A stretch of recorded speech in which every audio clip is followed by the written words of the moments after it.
ஆண்டவரும் உலக ரட்சகருமாய் இருக்கிற கர்த்தராகிய இயேசு கிறிஸ்துவனுடைய சர்வ வல்லமையுள்ள நாமத்திற்கே சகல துதியும் கனமும் மகிமையும் உண்டாயிருப்பதாக.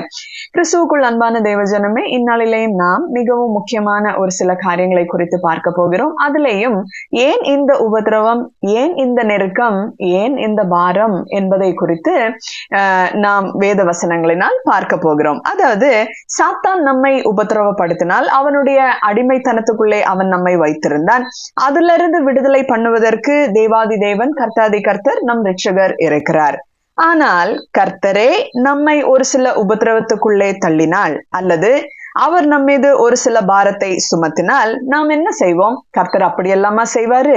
அவர் அப்படி செய்வார், அவர் நல்லவராச்சே, வல்லவராச்சே, இப்படியெல்லாம் நம்ம சொன்னோம்னா அவர் நல்லவர் தான், வல்லவர் தான். ஆனாலும் ஒரு சில தகாத காரியங்களிலிருந்து நாம் மனம் திரும்பாவிட்டால் தேவன் நம்மை இப்படிப்பட்ட நெருக்கத்துக்குள்ளே நிச்சயம் தள்ளி விடுவார் என்பதை நாம் வேதத்தின் வழியாக பார்க்க போகிறோம்.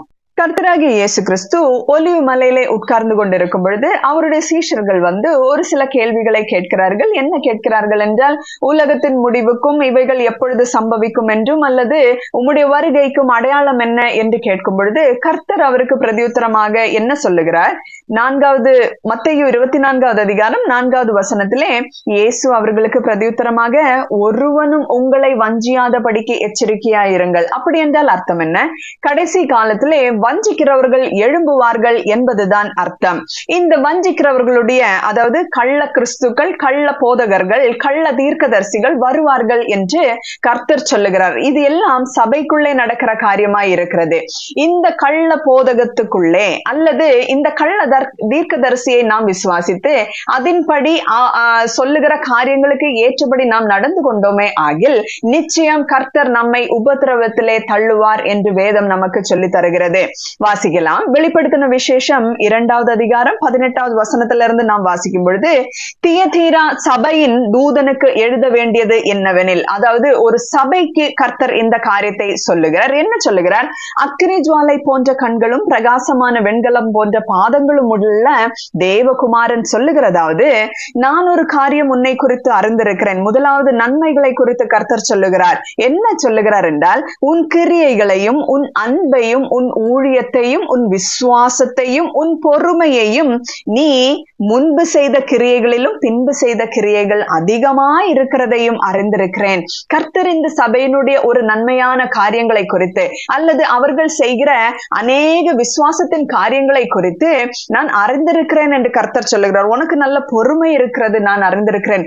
உன் ஊழியத்தை நான் அறிந்திருக்கிறேன், உன் கிரியைகளை நான் அறிந்திருக்கிறேன், உன் அன்பை நான் அறிந்திருக்கிறேன், உன்னிடத்தில் இருக்கிற விசுவாசத்தையும் நான் அறிந்திருக்கிறேன். எல்லாவற்றிற்கும் மேலாக நீ முன்பு செய்த கிரியைகளை காட்டிலும் பின்பு செய்த கிரியைகளை அதிகமாய் இருக்கிறது என்பதையும் நான் அறிந்திருக்கிறேன் என்று கர்த்தர் சொல்லுகிறார். ஆகிலும் உன் பேரில் எனக்கு குறை உண்டு. இந்த குறையின் நிமித்தமாக இப்படிப்பட்ட உபத்திரவத்துக்குள்ளே போக கூடும் என்று கர்த்தர் சபையாருக்கு சொல்லுகிற ஒரு காரியம்தான் இது. என்ன சொல்லுகிறார்? என்ன குறைவு இருக்கிறது?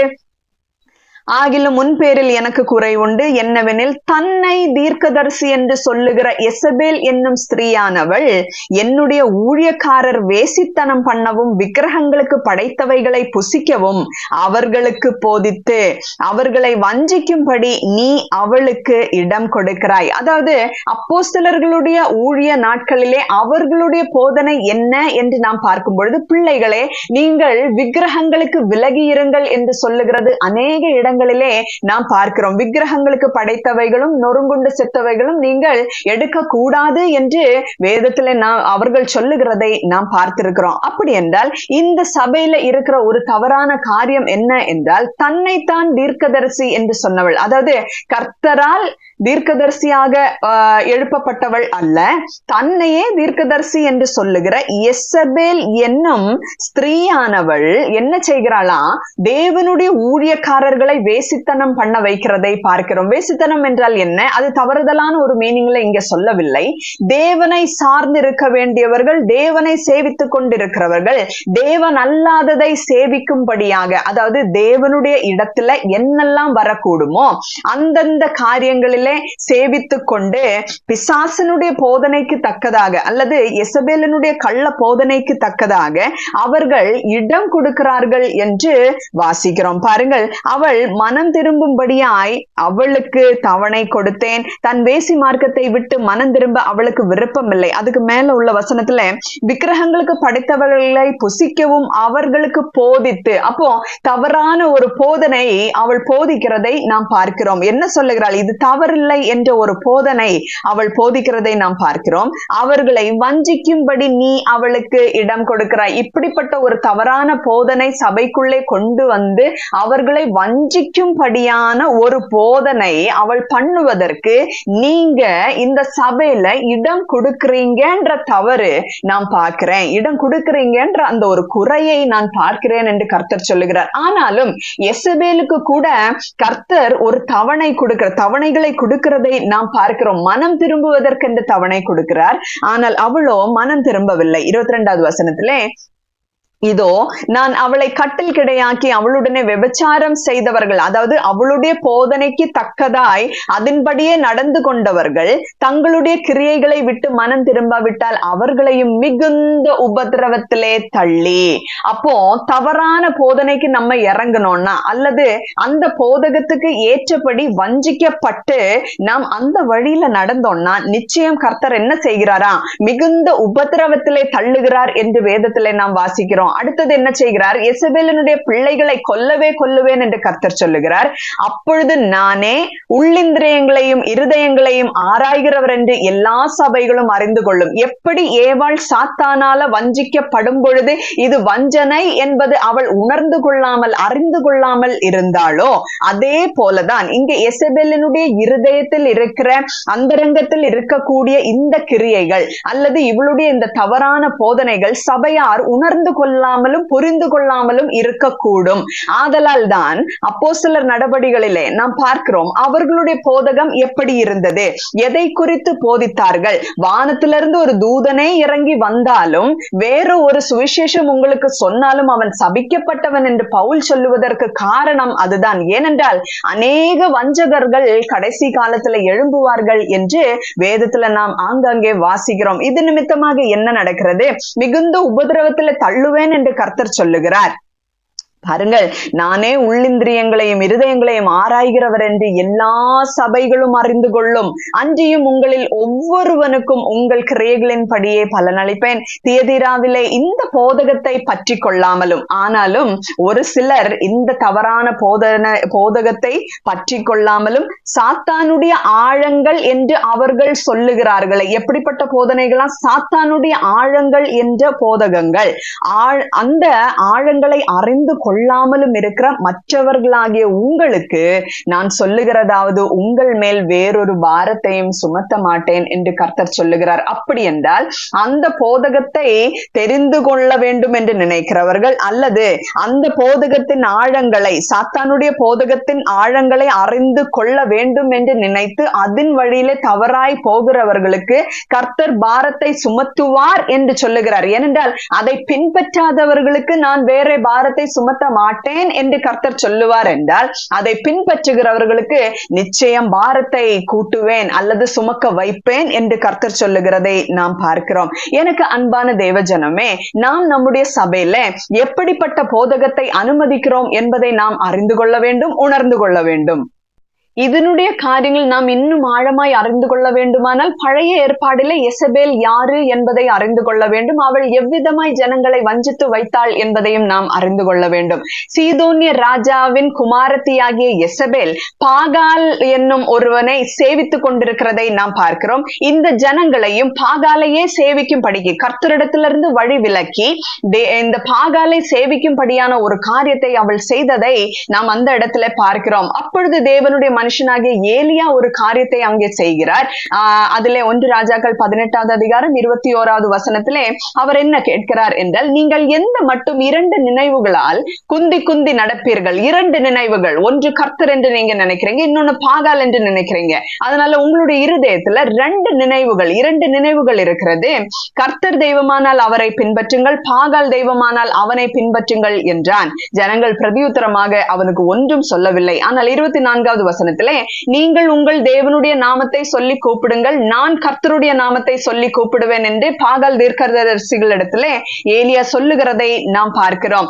தேவனே கர்த்தர், அதாவது கர்த்தரே தேவன் என்பதை நிரூபித்து காண்பிக்கும் பொருட்டு அவர் ஒரு காரியத்தை அங்கே சொல்லுகிறார். அப்பொழுது அக்கினியினால் உத்தரவு அருளும் தெய்வமே தெய்வம் என்றான். அதற்கு ஜனங்கள் எல்லாரும் இது நல்ல வார்த்தை என்றார்கள். கடைசியாக நம்ம பார்க்கும் பொழுது அந்த இடத்துல தேவன் அக்கினி இறக்கிறதை நாம் பார்க்கிறோம். இது நிமித்தமாக ஜனங்கள் எல்லாரும் ஆர்ப்பரித்து கர்த்தரே தேவன் என்பதை சொல்லுகிறதை நாம் பார்க்கிறோம். அப்ப தேவனுடைய வழிகளை விட்டு வழி விலக்கி பாகாலை சேவிக்கும்படியாக, அதாவது பலவிதமான விக்கிரகங்களை சேவிக்கும்படியாக தேவனுடைய பிள்ளைகளை மோசம் போக்குகிற இந்த எசபேல் என்னும் தீர்க்கதரிசியை நீங்க இந்த சபையில அனுமதிக்கிறீங்கன்றதுதான் உங்க மேல இருக்கிற குறை என்று இந்த இடத்துல கர்த்தர், அதாவது ஆவியானவர் அந்த காரியத்தை சொல்லுகிறதை நாம் பார்க்கிறோம். அப்படியானால் நாங்க தான் அந்த மாதிரி காரியங்கள் எதுவும் செய்யலையே, நாங்க அதுக்கெல்லாம் விலகிதானே இருக்கிறோம் அப்படின்னு நம்ம சொல்லுவோமே ஆகில் விக்கிரகம் என்று சொல்லும் பொழுது தேவனுடைய இடத்துல எது வருகிறதோ அதுதான் விக்கிரகம் என்பதை நாம் அறிந்து கொள்ள வேண்டும், புரிந்து கொள்ள வேண்டும். இஸ்ரேல் ஜனங்களை நம்ம பார்த்தோம்னா இரண்டு வழியில, இரண்டு நினைவுகளிலே அவர்கள் குந்தி நடந்தார்கள் என்று ஏலியா சொல்லுகிறதை நாம் பார்க்கிறோம். நமக்கு இப்ப தேவன் மட்டும்தான் நம்முடைய நினைவா இருக்கிறதா, அல்லது தேவனுடைய இடத்துல என்னென்ன காரியங்கள் வருகிறது என்பதை நாம் அறிந்து கொள்ள வேண்டும். அங்கே இஸ்ரவேல் ஜனங்கள் தேவனுடைய வழியை விட்டு விலகின பொழுது கர்த்தர் ஏலியாவை நோக்கி சொல்லுகிற ஒரு காரியம் இருக்கிறது. நீ அசகேலை சிரியாவுக்கு ராஜாவாக அபிஷேகம் பண்ணு. சொன்னது யார்? கர்த்தர். அசகேலை எதற்காக அபிஷேகம் பண்ணினார் என்றால், இஸ்ரவேல் ஜனங்களுடைய எண்ணிக்கை குறைப்பதற்காகவும், இஸ்ரவேல் ஜனங்களை ஒடுக்குவதற்காகவும், இஸ்ரவேல் ஜனங்களை நெருக்குவதற்காகவும் அசகேலை அபிஷேகம் பண்ண வேண்டும் என்று 2 ராஜாக்களின் புத்தகம் 10வது அதிகாரம் 12வது அதிகாரம் 13வது வசனத்திலே நாம் வாசித்தால் புரிந்து கொள்ள முடியும். ஆனாலும் கர்த்தர் அவர்கள் மீது இரக்கமுடையவராக, ஏன் தெரியுமா, ஆபிரகாம், ஈசாக்கு, யாக்கோபு என்பவர்களோடு கூட ஒரு உடன்படிக்கை இருந்தபடினாலே கர்த்தர் அந்த இடத்துல மனம் இறங்குகிறதை நாம் 13ஆம் அதிகாரம் 2 ராஜாக்கள் 13வது அதிகாரத்துல 22வது வசனத்திலே நாம் பார்க்க முடியும். வாசிக்கிறேன்.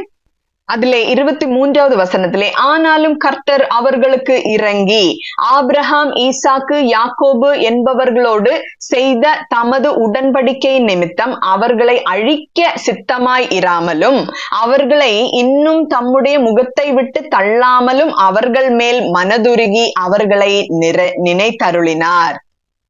அதே அதிகாரம் 2-3 வசனத்திலே நாம் வாசிக்கும் பொழுது அசகேல் ராஜா அந்த இடத்துல என்ன செய்கிறார், அல்லது கர்த்தர் அசகேல் ராஜாவினுடைய கரங்களிலே இந்த இஸ்ரவேல் ஜனத்தை ஒப்பு கொடுக்கிறதை நாம் பார்க்க முடியும். கர்த்தரின் பார்வைக்கு பொல்லாப்பானதை செய்து இஸ்ரவேலை பாவம் செய்ய பண்ணின நேபாத்தின் குமாரனாகிய யெரொபெயாமின் பாவங்களை பின்பற்றி நடந்தான். அவைகளை விட்டு அவன் விலகவில்லை. ஆகையால் கர்த்தருக்கு இஸ்ரவேலின் மேல் கோபம் மூண்டு இந்த பாரத்தை சுமத்துவேன் என்று தியதீரா சபையில் இருக்கிற ஜனங்களுக்கு, சபையாருக்கு கர்த்தர் சொல்லுகிறாரே, அதே போல இஸ்ரவேலின் மேல் கோபம் உண்டு. அவர்களை சிரியாவின் ராஜாவாகிய அசகேலின் கையிலும் அசகேலின் குமாரனாகிய பெனாதாத்தின் கையிலும் அந்நாட்களில் எல்லாம் ஒப்பு கொடுத்தார். அப்ப கர்த்தரே ஒரு சில உபதிரவங்களுக்கு நம்மை ஒப்பு கொடுப்பார். ஏன்? நாம் சில தவறான போதனைகளுக்கு நேராக பின்பற்றும் பொழுது. இப்பொழுது நாம் பார்க்கும் பொழுது இந்த கடைசி கால அடையாளமாகிய இந்த ஒரு வஞ்சிக்கிற காரியம் எல்லா இடத்திலும் நடந்து கொண்டு வருகிறதை நாம் பார்க்கிறோம். தேவனுக்கு கொடுக்க வேண்டிய மகிமையை, தேவனுடைய இடத்தை பல காரியங்களுக்கு கொடுக்கிறதை நாம் பார்க்கிறோம். மத்தேயு 6வது அதிகாரத்தை நாம் வாசிக்கும் பொழுது அங்கே கர்த்தர் நம்மிடத்துல ஒரு காரியத்தை சொல்லுகிறார். 6வது அதிகாரம் 24வது வசனத்திலே, 2 எஜமான்களுக்கு ஊழியம் செய்ய ஒருவனாலும் கூடாது. ஒருவனை பகைத்து மற்றவனை சிநேகிப்பான், அல்லது ஒருவனை பற்றி கொண்டு மற்றவனை அசட்டை பண்ணுவான்.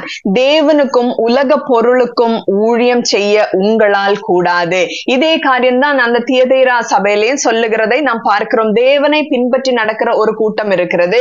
தேவனை விட்டு வழி விலகி எசபேல் என்னும் தீர்க்கதரிசியினுடைய வேசித்தனமான அந்த மார்க்க நேராக, அல்லது கள்ள போதகத்துக்கு நேராக அவளுடைய கள்ள போதனையை விசுவாசித்து அதன்படி நடக்கிற ஒரு கூட்டமும் அந்த சபையில இருக்கிறதை நாம் பார்க்கிறோம். நாம் எந்த போதனைக்கு கீழ்ப்படுகிறோம்? இந்த உலக பொருட்களுக்கு நேராக காண்பிக்கக்கூடிய பிரசங்கங்களை கேட்டு அதுதான் அப்படிதான் இருக்கணும். ஏன்னா சாத்தான் எப்படி வஞ்சித்தான் தெரியுமா? இந்த பழத்தை நீங்க சாப்பிடலாம், உங்களுக்கு ஒண்ணும் ஆகாது, நீங்க சாக மாட்டீங்க, கண்கள் தான் திறக்கப்படும். அவன் ஒரு வஞ்சனையை வஞ்சிக்கிறதை நாம் பார்க்க முடியும். முடியும். அப்படி என்றால் இங்கேயும் அப்படித்தானே, கர்த்தரை சேவிக்கிறோமா அல்லது உலக பொருட்கள் அந்த இடத்துல இருக்கிறதா என்பதை நாம் நன்றாய் ஆராய்ந்து பார்க்க வேண்டும். 25வது வசனத்திலே, ஆகையால் எண்ணத்தை உண்போம் எண்ணத்தை குடிப்போம் என்று உங்கள் ஜீவனுக்காகவும் எண்ணத்தை உடுப்போம் என்று உங்கள் சரீரத்துக்காகவும் கவலைப்படாதிருங்கள் என்று உங்களுக்கு சொல்லுகிறேன். ஆகாரத்தை பார்க்கிலும் ஜீவனும் உடையை பார்க்கிலும் சரீரமும் விசேஷித்தவைகள் அல்லவா?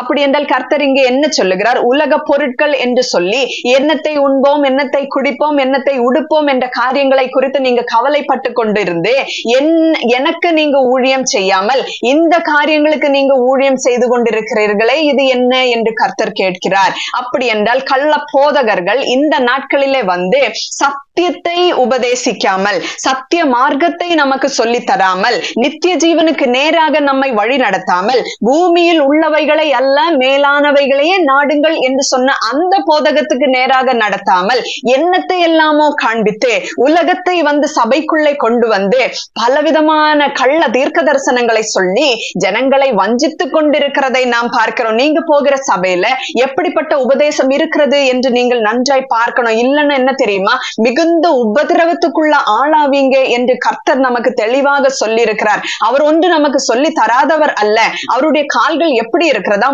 அதாவது பிரகாசமான வெண்கலம் போன்ற பாதமுள்ள தேவகுமாரனாய் இருக்கிறார். ஏன் அவருடைய கால்கள் அவ்வளவு பிரகாசமாய் இருக்கிறது தெரியுமா? அவர் சுவிசேஷத்தை அறிவித்தவர். உலகத்துக்கு இறங்கி வந்து சுவிசேஷத்தின் ஒளியை எல்லாரிடத்திலும் பிரகாசிக்க பண்ண வேண்டும் என்று சொல்லி தன்னைத்தான் அடிமையாக்கி ஒரு அடிமை ரூபம் எடுத்து எல்லாவற்றிலும் தாழ்மையுள்ளவராக காண்பித்து எல்லாவற்றையும் நமக்காக அந்த சுவிசேஷத்தை நற்செய்தியாக எல்லாரிடத்திலும் சொன்னவர் அவர். ஆதலால் அவருடைய பாதங்கள் மிகவும் அழகாய் இருக்கிறது. இப்போ அவரை நாம் பின்பற்றி கொண்டிருக்கிறோமா அல்லது கள்ள போதனைகளுக்கு, அநேக கள்ள போதனைகள், எப்படி நம்முடைய சரீரத்துக்காக நம்ம ஒவ்வொரு காரியங்களும் செய்து உலக பொருட்களுக்கு ஒரு ஊழியம் செய்வதற்கென்று நிற்கிறோமோ, அதே போல ஒரு சிலர் என்ன தெரியுமா செய்றாங்க, மனுஷர்களை பிரியப்படுத்துவதற்காக போதிக்கிறார்கள்.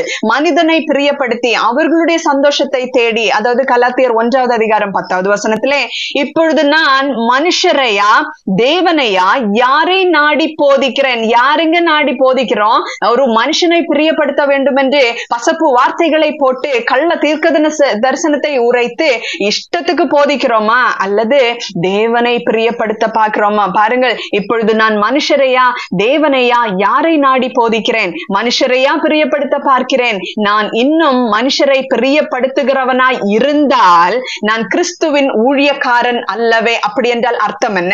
முன்னாடி இருக்கிற பிள்ளைகளுக்கு, தேவனுடைய சபையாருக்கு நாம் என்ன போதிக்கிறோம்? அவர்களுடைய முகத்தை பார்த்து அவர்கள் சந்தோஷமாய் இருக்க வேண்டும் என்று சொல்லி, நீங்க எப்பவுமே நல்லாதான் இருப்பீங்க, எல்லா ஆசீர்வாதமும் உங்களுக்கு தான் சொல்லி அவங்களை வஞ்சித்து கொண்டிருக்கிறோமா?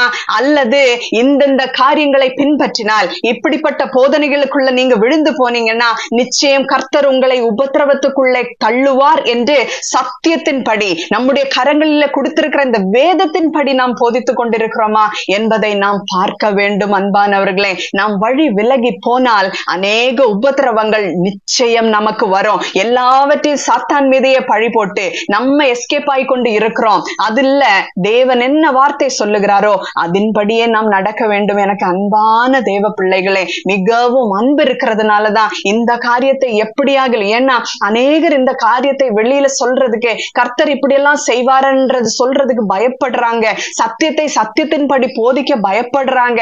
ஏன்னா ஜனங்கள் இருக்க மாட்டாங்களாம் சபையில. அவங்களுக்கு பிரியம் இல்லாத பேச்ச நம்ம பேசிட்டோம்னா எந்திரிச்சு போயிருவாங்களா? நான் என்ன சொல்றேன் தெரியுமா? போகட்டும்னு சொல்றேன். பாகாலுக்கு முழங்கால் படி இடாத 7000 பேரை கர்த்தர் காத்து கொண்டால், அதே போல இந்த சபையிலையும் ஒரு சிலர் அந்த சாத்தானுடைய ஆழங்கள் அறிந்து கொள்ள வேண்டாம் என்று நினைத்தவர்களை கர்த்தர் என்ன சொல்லுகிறார் தெரியுமா? ஜெயம் கொண்டு முடிவு பரியந்தமும் என் கிரியைகளை கை கொள்ளுகிறவன் எவனோ அவனுக்கு நான் என் பிதாவினிடத்தில் அதிகாரம் பெற்றது போல ஜாதிகள் மேல் அதிகாரம் கொடுப்பேன் என்று கர்த்தர் சொல்லுகிறார். இந்த போதகத்தை பின்பற்றாத உங்களுக்கு நான் பாரத்தை சுமத்த மாட்டேன் என்று கர்த்தர் சொல்லுகிறார். நான் வரும் அளவும் உங்களுக்குள்ளதை பற்றி கொண்டிருங்கள் என்று கர்த்தர் சொல்லுகிறார். ஒரு சிலர் போதுங்க, ஒரு சிலர் உண்மையா இருந்தால் அதுவே போதும். எல்லாரையும் நம்ம பிரியப்படுத்திட்டெல்லாம் நம்மளால வாழ முடியாது. எனக்கு அன்பான தேவஜனமே, சத்தியத்தை சத்தியத்தின்படி போதித்தால் சபையில ஆட்கள் இல்லாமலே போவாங்க, அது உண்மைதான். ஆனா என்ன பண்ண முடியும்? அதுக்குன்னு நான் சத்தியத்தை மறைக்க முடியாதே. நம்முடைய நாட்டம், நம்முடைய அன்பு, நம்முடைய நம்பிக்கை எல்லாம் எதிலே இருக்கிறது என்று சற்று ஆழமாய் நினைத்து பாருங்கள். யாக்கோபு 4வது அதிகாரம் 4வது வசனத்திலேயும் அங்கே ஒரு காரியத்தை சொல்லுகிறதை நாம் பார்க்கிறோம். உலக சிநேகம் தேவனுக்கு விரோதமான பகை என்று அறியீர்களா? ஆகையால் உலகத்துக்கு சிநேகிதராய் இருக்க விரும்புகிறவன் தேவனுக்கு பகைஞனாய் இருக்கிறான் என்று வேதம் நமக்கு சொல்லி தருகிறது.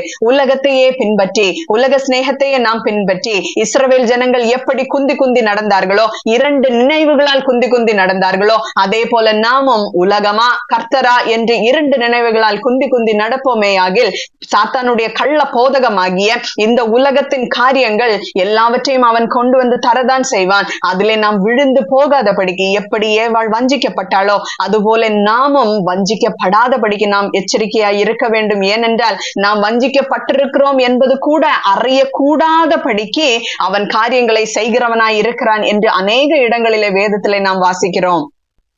1 தீமோத்தேயு 4வது அதிகாரம் 1வது வசனத்திலே, ஆகிலும் ஆவியானவர் வெளிப்படையாய் சொல்லுகிறபடி பிற்காலங்களிலே மனசாட்சியில் சூடுண்ட பொய்யருடைய மாயத்தினாலே சிலர் வஞ்சிக்கிற ஆவிகளுக்கும் பிசாசுகளின் உபதேசங்களுக்கும் செவி கொடுத்து விசுவாசத்தை விட்டு விலகி போவார்கள். 2 தெசலோனிக்கர் 2வது அதிகாரம் 9வது வசனத்திலே நாம் வாசிக்கும் பொழுது, அந்த அக்கிரமக்காரருடைய வருகை சாத்தானுடைய செயலின்படி சகல வல்லமையோடும் அடையாளங்களோடும் பொய்யான அற்புதங்களோடும் கெட்டு போகிறவர்களுக்குள்ளே அநீதியினால் உண்டாகும் சகலவித வஞ்சகத்தோடும் இருக்கும். ரட்சிக்கப்படத்தக்கதாய் சத்தியத்தின் மேலுள்ள அன்பை அவர்கள் அங்கீகரியாமற் போனபடியினால் அப்படி ஆகும், அப்படி நடக்கும். ஆகையால் சத்தியத்தை விசுவாசியாமல் அநீதியில் பிரியப்படுகிற யாவரும் ஆக்கணைக்குள்ளாக்கும்படிக்கு அவர்கள் பொய்யை விசுவாசிக்கத்தக்கதாக கொடிய வஞ்சகத்தை தேவன் அவர்களுக்கு அனுப்புவார். இதுதான் அந்த உபத்திரவம். தேவனே அந்த காரியத்துக்கு நேராக, நீங்க சத்தியத்தை அறிவிக்க வந்த இயேசு கிறிஸ்துவை விசுவாசியாமலும் அவரை பின்பற்றின சீஷர்கள் சொன்ன உபதேசத்தை விசுவாசியாமலும் விசுவாசத்தை நீங்க விட்டு வழி விலகி நீங்க நடந்தீங்கன்னா நிச்சயம் பொய்யை விசுவாசிக்கத்தக்கதாக கர்த்தர் அந்த கொடிய வஞ்சகத்தை அவர்களுக்கு அனுப்புவார் என்று வேதம் நமக்கு மிகவும் தெளிவாக சொல்லி தருகிறதை நாம் பார்க்கிறோம். ஆதலால் எச்சரிக்கையாய் இருப்போம். நாம் மனம் திரும்புவோம். மனம் திரும்பாவிட்டால் பெரிய உபத்திரவத்துக்குள்ளேயும் பெரிய பாரத்தையும் கர்த்தர் நிச்சயம் நம்முடைய தோளின் மீது வைப்பார் என்பதை அறிந்தவர்களாக, உணர்ந்தவர்களாக இந்த வஞ்சகத்தை விட்டு கர்த்தர் என்ன சொல்லி இருக்கிறாரோ அதன்படி நாம் நடக்க எல்லா விதத்திலும் ஜாக்கிரதை உள்ளவர்களாய் இருப்போம். பிசாசின் உபதேசங்கள் என்று சொல்லி அநேக காரியங்கள் கொண்டு வருவான். அது பிசாசின் உபதேசம் என்று சொல்ல மாட்டான். எப்படி சாத்தான் ஏவாளை வஞ்சித்தானோ அதேபடிதான் சொல்லுவான். நமக்கே தெரியாது, இது வஞ்சகம்னு கூட புரியாது. அப்படியா நாங்களும் இதெல்லாம் சாப்பிடலாமா? அப்படியா நாங்களும் இந்த கனியை சாப்பிட்டா ஒண்ணும் தப்பு இல்லையா? கண்ணு மட்டும்தான் திறக்குமா? சாக மாட்டோமா? ஆனா ஆண்டவர் சொன்னாரே சாவாருன்னு. ஐயா அப்படியெல்லாம் இல்ல, நீங்க சாக எல்லாம் மாட்டீங்க, உங்க கண்கள் மட்டும்தான் திறக்கும் அப்படின்னு பொய்யான உபதேசத்தை கொண்டு வந்து நித்திய மரணத்துக்குள்ளாக ஆக்க அவனால முடியும். இது கர்த்தரே அனுப்புவார். சத்தியத்தை விசுவாசிக்காமல் சத்தியத்தின் வழியை விட்டு விலகி நடந்தீங்கன்னா நிச்சயம் இந்த பொய்யை விசுவாசிக்கும்படியாக நம்மை கர்த்தரே தள்ளுவார் என்பதை நம்ம அறிந்து பயமாக பக்தியோடு கர்த்தரை நாம் சேவிப்போம். அவரையே சேவிப்போம். அவரை அன்றி வேறொரு தேவனும் இல்லை என்பதை அறிந்து உணர்ந்து செயல்படுவோம். கர்த்தர் தாமே இந்த வார்த்தைகளினால் நம்மை ஆசீர்வதிப்பாராக. ஆமென். அல்லேலூயா. ஜெபிப்போமா. அன்பும் இரக்கமும் கிருபை நிறைந்த பரிசுத்த நல்ல பிதாவே, இந்த நல்ல நாளுக்காக ஸ்தோத்திரம் சுவாமி. இந்நாளிலும் ஜெபிக்கத்தக்கதான கிருபை நீர் எங்களுக்கு கொடுத்ததுக்காக ஸ்தோத்திரம்பா. கடைசி நாட்களிலே வஞ்சிக்கிறவர்கள் எழும்பி வருவார்கள் என்பதை அறிந்து கொள்ள கர்த்தர் கிருபை பாராட்டினதுக்காக ஸ்தோத்திரம். வஞ்சகர்கள் ஆண்டவரே, இந்த மாதிரி எத்தர்கள் அல்லது பொல்லாதவர்கள் கர்த்தாவே கடைசி நாட்களிலே எழும்பி எங்களை மோசம் போக்காதபடிக்கு கர்த்தாவே உம்முடைய வேதத்தை நாங்க கற்றுக்கொள்ளவும், நீங்களே கர்த்தர் என்பதை அறிந்து கொள்ளவும் ராஜா, உம்முடைய வழிகளை நாங்க பின்பற்றத்தக்கதாக, நானே வழியும் சத்தியமும் ஜீவனுமாய் இருக்கிறேன் என்று சொன்ன உண்மையே நாங்க பின்பற்றி, உம்முடைய வழிகளையே நாங்க பின்பற்றி ஆண்டவரை இன்னொரு நினைவில் நாங்க சிக்கி கொள்ளாதபடிக்கு உம்முடைய வார்த்தைகளை எங்களுடைய இருதயத்தில் ஆண்டவர் ஆராய்ந்து பார்க்கவும், அதன்படியே விசுவாசித்து அதன்படி வாழவும், அதுல நிலைத்திருக்கவும் கர்த்தாவே எங்களுக்கு நீங்க கிருபை தாங்க இயேசப்பா. நாங்க கற்றுக்கொள்ளுகிற சத்திய வார்த்தைகளை நிச்சயித்து கொண்டு அதிலே நிலைத்திருக்கும்படியான கிருபை நீர் எங்களுக்கு தருவீராக. இப்படிப்பட்ட வஞ்சகர்களுக்கு தப்பித்துக் கொள்ளத்தக்கதாக பிள்ளைகளுக்கும் சிறு வயது முதற்கொண்டு அவர்களுக்கு சத்திய சத்தியத்தை சரியாய் போதித்து அந்த வழியில நடத்த எங்களுக்கு நீங்க ஞானத்தையும் தெளிவையும் கிருபையும் நீங்க தர வேண்டுமாறு ஜெபிக்கிறோம்ப்பா. காலம் கடைசி காலமாய் இருக்கிறது. என்னென்ன நடக்கும், என்னென்ன அடையாளங்கள் இருக்கும் என்பதை அறிந்து கொள்ள, புரிந்து கொள்ள நீங்க எங்களுக்கு கிருபை பாராட்டுங்க. ஜெபத்தை ஏற்றுக்கொள்ளும் மேய்ப்பரு இரட்சகருமாகிய இயேசு கிறிஸ்து நாமத்திலே ஜெபத்தை கேளும் ஜீவனுள்ள நல்ல பிதாவே. ஆமேன். அல்லேலூயா.